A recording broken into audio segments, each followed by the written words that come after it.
할렐루야. 오늘 또 하나님 주신 하루가 우리 삶의 기쁨이 되고 그리고 하나님 더 가까이 하는 그런 하루가 될 수 있기를 간절히 바랍니다. 무엇보다 오늘 또 만남의 축복이 있기를 주님으로 소원합니다. 오늘 하나님 말씀 출애굽기 23장 1절 말씀 한 절만 보겠습니다. 제가 봉독드릴게요. 너는 거짓된 풍설을 퍼뜨리지 말며 악인과 연합하여 위증하는 증인이 되지 말며. 아멘. 오늘 하나님께서 이스라엘 백성들에게 하신 말씀이 뭐냐면 거짓되지 말라라고 말해요. 여러분, 이스라엘 백성들을 하나로 묶어주는 그 힘이 있었어요. 여러분, 그 힘이 뭘까요?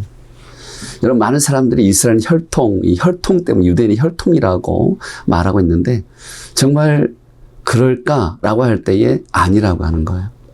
여러분, 그들이 하나로 묶여지는 그 힘, 그것은 바로 서로의 진실을 말할 수 있는 것. 진실이 바로 힘이었단 말이에요. 여러분, 우리의 문화는 어떤 진실의 문화보다도 오히려 정의 문화죠. 그래서 항상 권오무 정 때문에라고 말할 때가 있어요. 그래서 모든 정의 진실보다 더 중요하게 여겨지는 그런 사회가 우리 사회예요. 그래서 그 정의 끈으로 말미암아 모든 것을 유지하다 보니까 세상도 그렇고 가정도 그렇고 어쩔 때는요 교회도 그럴 때가 많아요. 그래서 교회도 정에 이끌려 다니는 경우가 참 많아요. 그래서 정에 이끌려서 교회 나와줄 때도 있고 정에 이끌려서 일할 때도 있고 그래서 교회가 하나 되게 하는 것을 사람들은 정에 둘이 할 때가 많아요. 정. 그런데 여러분 정말 그럴 거예요? 아니에요. 교회가 하나 되게 하는 것은 정도 아니고 어떤 다수의 원칙도 아니란 말이에요. 여러분, 그것은 서로의 참된 것을 말한 그 진실이 바로 하나 되게 하는 능력이고요. 내가 말한 것에 대한 책임을 지는 것, 이것이 바로 진정한 능력이에요. 근데 어떤 사람들은 어때요? 어떤 내가 말을 했어요. 근데 그 말을 잘못한 거야. 그 잘못한 건 줄 알아요. 그러면 솔직하게 잘못했다라고 이야기하면 좋은데요. 그렇게 인정하기 싫어해요. 그래서 어떻게 하든지 이미 말했는데 어떡하라고 그러잖아요. 내가 말했는데 어떡하라고 라고 고집 피울 때가 있어요. 그런 것은 진실이 아니에요. 고집이죠. 아집이죠. 그건 아직 뭐예요? 그것이 바로 교만이 되는 거예요.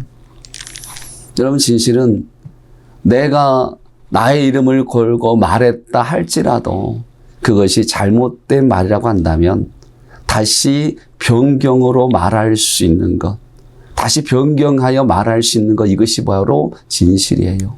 그리고 그 말에 대한 책임을 지는 거예요. 책임지는 거.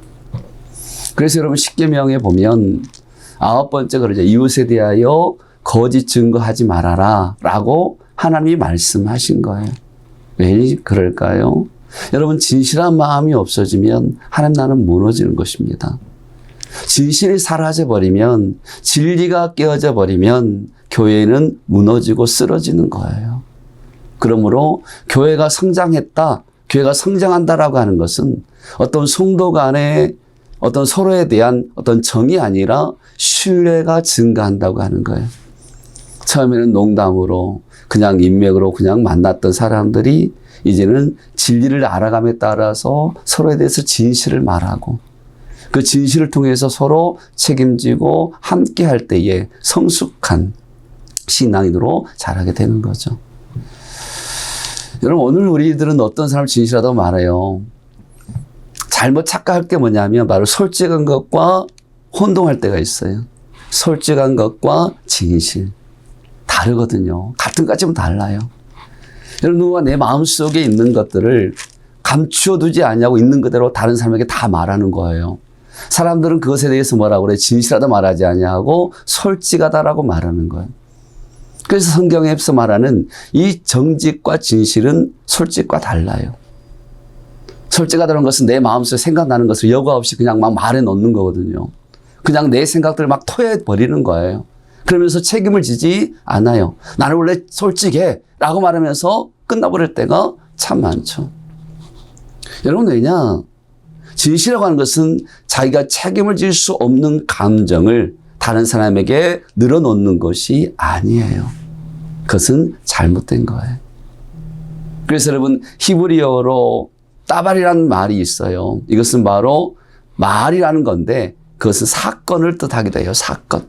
말이라고 하는 것은 실제로 일어난 사건이라고 하는 거예요. 그러니까 누가 언제 어디서 무엇을 했다라고 하는 진실된 증거, 이것이 법정에서 증언하는 것처럼 같은 효과를 나타내는 게 바로 진실이에요. 여러분, 만약 하나님의 백성이 있어서 이런 진실함의 증거가 없어져 버리고 교인들이 어떤 자기 기분에 따라서 헌신하고 자기 기분에 따라서 모이기 시작하고 어떤 자기 어떤 감정에 따라서 행하게 되면 그 공동체는요, 아무리 많은 사람들이 모인다 할지라도 반석 위에 세워진 공동체가 아니라 모래 위에 세운 집과 같은 거예요. 여러분, 그러므로 하나님의 백성들은 어떻게 되느냐? 진실 앞에 서는 자가 돼야 돼요. 그래서 혹시 어떤 교회 안에서 어떤 말이 들려지게 되면 그냥 사람에 따라 그 사람을 따라서 인정해 주는 것이 아니라 먼저 사실 여부를 확인하고 그 사실이라고 한다면 끝까지 책임을 지고 손해가 되더라도 진실한 편에 서는 거죠. 이것이 바로 진실의 공동체잖아요. 그래서 오늘 성경에 보면 너희가 거짓 증거에서 허망한 풍설이라고 나와요. 그러니까 악인과 연합하여 위증하는 증인이 되지 말라라고 말해요. 그리고 거짓된 풍설을 퍼뜨리지 말라라고 오늘 성경은 우리에게 말씀하고 있어요. 이스라엘 백성들은요, 확인되지 않는 진실을 퍼뜨리지 않아요. 어떤 공동체에서는 작은 소문이 몇 사람이 입을 통해서 막 번지게 되면요, 엄청나게 퍼져가지고 나중에 그것이 살무기가 되어버릴 때가 있잖아요. 그래가지고 상처를 받는 거예요. 그 소문 때문에 상처를 받아요. 그러나 어떤 공동체는요, 웬만한 소문이 딱 나게 되면 뭘로 차단을 시켜요. 먼저 확인을 해요. 그러면서 먼저 그것이 교회에 유익이 되지 아니하고 잘못된 허망한 풍설이라고 생각되게 되면 나 입을 닫아 나를 통해서 끊어지게 만드는 거예요. 이것이 뭐예요? 하나님의 백성이에요. 그것을 막 퍼지게 하는 것이 누룩같이 퍼지게 하는 것이 아니라 진실이 아니면 내 입에서 나로 말미암아 끊어지게 더 이상 퍼지지 않도록 만들어가는 것, 이것이 바로 하나님의 백성, 교회를 지키는 공동체죠. 그래서 여러분, 진실한 사람들은요, 확인되지 않는 루머의 악독성을 잘 알아요. 그것이 사람을 죽이는 사단의 세력임도 알고 있어요. 그래서 그것을 차단해 가는 거죠. 여러분, 그러면 누가 이처럼 허망한 풍설, 이것에 잘 넘어지게 되고 의도하지 않게 내가 거기에 사단의 도구로 쓰임받게 되느냐? 그것은 뭐냐 하면 바로 자기 중심의 삶으로 살아가는 사람들이, 그러니까 내 중심의 삶으로 생각하는 사람. 그래서 오직 내 환경, 내 생각으로 추론을 하는 거예요. 여러분, 추론은 필요해요. 왜 그랬지? 라고 하는 추론은 필요한데 이 추론이요, 한 단계, 두 번, 세 번까지 추론하게 되면 결국 어떻게 돼요? 내가 원하는 방향으로 생각을 해버려요. 결국 부정적인 생각으로 끝나버리고 악한 결과를 맺을 수밖에 없다라고 하는 거예요. 그래서 제가 어느 장로님과 잠깐 이야기하는 중에 그런 말을 했어요. 참 추론은 필요하지만 이 추론이 2단계, 2번 이상 지나게 되면 항상 부정적인 결과를 맺게 된다. 그래서 생각은 참 중요하지만 너무 여러 단계의 생각은 하지 않는 게 좋을 것 같다라고 함께 나눈 적이 있어요. 여러분, 그렇습니다. 항상 내 중심이 되려 하는 사람은요, 항상 어떻게 이런 사탄의 속임수에 잘 넘어가요.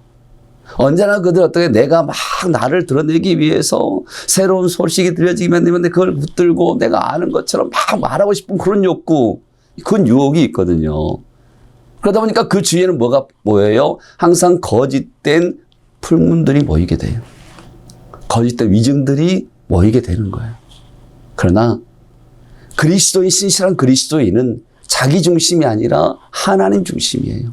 말씀 중심의 사람이 돼야 되는 거예요. 제가 전에 부목사로 목회를 할 때에 참 교회에 그런 분들이 있잖아요. 항상 교회에 대해서 부정적인 이야기를 좋아하고 어떤 직분자에 대해서, 부교육자에 대해서, 목사님에 대해서 막 안 좋은 이야기를 하길 좋아하는 사람들이 있어요. 제가 이제 부목사로 있을 때에 어떤 중직들이 와가지고 이야기를 해요.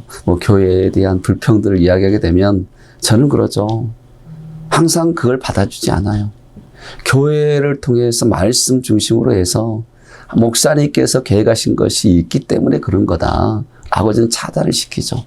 그러니까요, 나중에는 그분들이 나에게 오지 않아요. 오늘 다른 목사가 그들끼리끼리 모이는 것을 제가 발견하게 돼요. 여러분 그렇습니다. 나는 내가 선 그 자리, 그리고 나를 만나는 사람들이 항상 바른 길, 진리의 생각과 진리의 자리에 설 수 있도록 인도하는 것이 뭐예요? 진실한 그리스도인이에요. 그리고 하나님을 아는 백성이죠. 무엇보다 내 자신의 한계를 인정하고 오히려 그것 때문에 하나님을 더 높이고 경배하는 것, 이것이 바로 하나님이 원하시는 힘과 능력이고 교회 공동체의 능력이에요.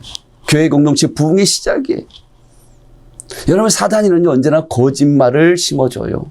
그래서 사단이 뭐라 그랬어요? 거짓의 아비라고 말했어요. 여러분 요한복음 8장 14절에 보면 44절에 보면 이런 말씀이 있어요. 요한복음 8장 44절 제가 읽어드릴게요. 너희는 너희 아비 마귀에게서 났으니 너희 아비의 욕심대로 너희도 행하고자 하느니라. 그는 처음부터 살인한 자요 진리가 그 속에 없으므로 진리에 서지 못하고 거짓을 말할 때마다 제 것으로 말하나니. 거짓을 말할 때 제 것으로 말한대요. 그리고 이는 그가 거짓말쟁이요 거짓의 아비가 되었음이라. 우리가 그런 분들 많이 있잖아요. 그것이 바로 사단의 미혹이고 사단이 조종하는 거라고 말하는 거예요. 그래서 성경은 뭐라고 말하느냐? 항상 진실을 원해요. 그리고 진실한 자가 되라고 말씀하셔요. 고린도후서 여러분 1장 12절에 보면 이런 말씀이 나와요. 고린도후서 1장 12절 제가 읽어드릴게요. 우리가 세상에서 특별히 너희에 대하여 하나님의 거룩함과 진실함으로 행하되 육체의 지혜로 하지 아니하고 하나님의 은혜로 행함은 우리 양심이 증언하는 바니 이것이 우리의 자랑이라. 아멘. 우리 신앙인의 자랑이 뭐냐? 그것은 바로 육체로 행하지 아니하고 거룩함과 진실함으로 하는 거죠. 진실이 능력이라고 하는 거예요. 에베소 5장 9절에 보면 이런 말씀이 있어요. 에베소 5장 9절 말씀. 빛의 열매는 모든 착함과 의로움과 진실함에 있느니라. 진실의 바탕 위에 열매가 맺어지는 거거든요. 우리 신앙의 열매, 진실함의 바탕 위에 맺어지는 거예요. 요한일서 3장 18절에 보면 이런 말씀이 있어요. 요한일서 3장 18절에 보면 자녀들아 그러므로 우리가 말과 혀로만 사랑하지 말고 행함과 진실함으로 하자. 아멘. 여러분 진실함은 공동체를 세워가게 합니다. 진실함은 주의 많은 믿음의 조력자들을 만나게 합니다. 진실함은 어느 자리에 서 있다 할지라도 그 자리에서 나중에는 후에는 반드시 존귀함을 얻게 하는 힘과 능력이고 그것이 바로 축복입니다. 우리 교회 안에 이런 진실함을 통한 아름다운 성숙함이 넘쳐날 수 있기를 간절히 원합니다. 참 목회를 하다 보면 참 감사할 때가 있어요. 지난 주일에도 한 장로님이 이제 주일날 오지 못한 상황에 대해서 이야기하면서 이제 가족 중에 코로나 이야기를 하는 거예요. 출자 때문에. 근데 그 말을 너무너무 감사한 거예요. 왜 주일날 못 나? 이것이 아니라 너무 감사한 거죠.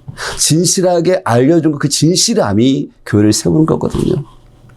어느 분은 그래요. 새벽에도 못 나온 장로님도요. 목사님 내가 내일 어디 가니까 못 나와요. 여러분 그 한마디면 진실함이에요. 그것이 교회를 세워가는 거예요.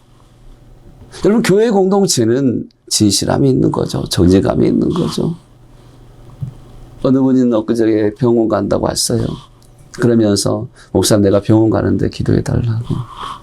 너무너무 감사하죠. 제가 능력이 않는 것이 아니라 그것이 바로 교회를 세우는 것이고 교회가 진실위에 세워지는 가장 시작이기 때문에 그래요. 사랑하는 성도 여러분, 오늘 또 나의 삶에 그리고 우리 신앙생활 속에 그리고 우리 교회 안에 진실이 습관이 되고 진실함으로 아름답게 세워져가는 은혜의 공동체 그리고 저와 여러분의 삶이 될 수 있기를 간절히 바랍니다. 성경은 말합니다. 진실함이 능력이라고. 이스라엘 백성은 진실함이 힘이었어요. 오늘도 내 삶 속에서 어디에서 어떤 일을 감당하든지 누구를 만나든지 어떤 소문과 소문이 들려온다 할지라도 우리의 입술을 통해서는 진실함의 자리에 설 수 있는 그런 은혜가 우리 가운데 있기를 주의 이름으로 축원합니다. 오늘 또 우리 함께 기도할 제목이 있습니다. 한 집사님의 기도 제목인데요. 우리 세 자녀 하나님께서 잘 가르칠 수 있도록 하나님께서 환경을 열어주시고 물질의 문도 열어달라고 남편의 직장 승진을 위해서 기도하고 있고요. 무엇보다 늘 말씀 가운데 거하며 하나님과 동행함으로 하나님을 기쁘시게 하는 삶, 거룩하고 성령 충만한 삶 허락해달라고 영적 충만함을 채워주시고 가정과 교회와 나라를 위해 기도하는 삶 되게 해달라고 기도하는 집사님이 있습니다. 이분은 이름을 쓰지 않는 분이에요. 그런데 이렇게 기도 제목을 썼어요.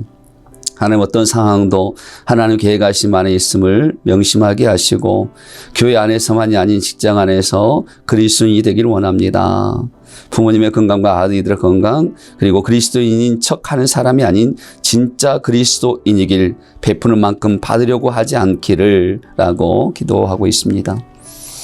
한 우리 집사님의 가정은 사랑하는 자녀들이 신실한 믿음의 삶을 만나게 해달라고 사업장이 물된 동산같이 넘치게 해달라고 새롭게 시작하는 일이 주의 인도하심으로 평탄하게 해달라고 무엇보다 우리 부부가 어떤 상황에서도 먼저 기도하도록 주의 일을 더욱 기쁨으로 감당하도록 해달라고 기도하고 있습니다.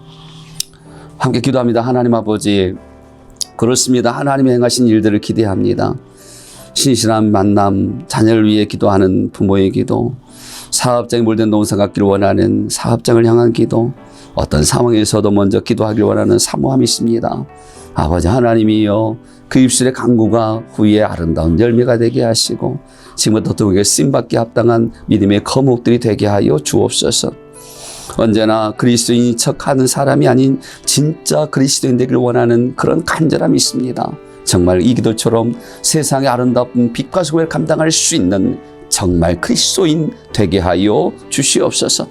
항상 말씀 가운데 가며 주님과 동행하기를 원하고 영적으로 충만하게 체험받아 하나님 나를 위해 기도하는 자 되기를 원하는 가정, 아버지여 기도의 영을 허락하시고 아버지의 놀라운 영적인 믿음의 눈을 허락하여 주시어서 남들이 보지 못한 것을 보고 무릎 꿇을 때마다 아버지의 마음을 갖게 하여 주시옵소서. 오늘도 아버지 하나님이여, 하나님 원하시는 공동체 안에 아버지 거짓이 아닌 진실한 공동체가 되기를 원하셔서 하나님이 주신 말씀 붙들고 우리가 오늘 또 나누어 싸우니 아버지 하나님이여, 너는 거짓된 풍설을 퍼뜨리지 말라고 했습니다. 우리 교회와 우리 심령이 항상 진실한 자리에 있고 그리고 진실한 자리에서 진실이 내 삶의 능력이 됨을 오늘 또 삶을 통해서 드러나게 하여 주시고 그 진실을 통한 축복을 누리게 하여 주시옵소서. 오늘도 사랑하는 성도를 피곤치 않게 하시고 오늘도 어떤 환경 속에서도 두려워 떠는 자가 아니라 믿음으로 승리하였다 말할 수 있도록 축복하여 주시고 오늘도 주여 원합니다. 우리 사랑하는 성도를 하늘의 복과 땅 기름진 복의 축복의 역사가 있게 하여 주옵소서. 이삭이 마른 땅에 그 광야에 믿음으로 씨앗을 뿌렸을 때 그 믿음의 열매 맺힌 것처럼 오늘도 믿음으로 행할 때마다 그 믿음의 열매가 주렁주렁 맺을 수 있는 아름다운 역사 있게 하여 주옵소서. 몸된 교회를 축복하여 주옵소서. 몸된 교회가 더욱더 믿음으로 세워지게 하시고 한 사람 한 사람을 통해서 교회가 아름답게 영광을 선포하고 주의 나라를 위해서 귀하게 준비되어 쓰임받을 수 있는 큰 부흥의 공동체가 되게 하여 주시옵소서. 그렇게 하시길 원합니다. 날마다 기도하는 한 사람 한 사람의 기도를 통해서 하나님 놀라운 역사가 이루어지게 하시길 간절히 원하며 살아계신 예수님 이름으로 기도합나이다. 아멘. 그렇습니다. 여러분, 오늘도 주 안에서 진실된 자의 열매가 맺힐 수 있기를 간절히 원합니다. 우리 입술을 통한 열매, 하나님께 영광이 되기를 원하며 샬롬, 사랑하고 축복합니다.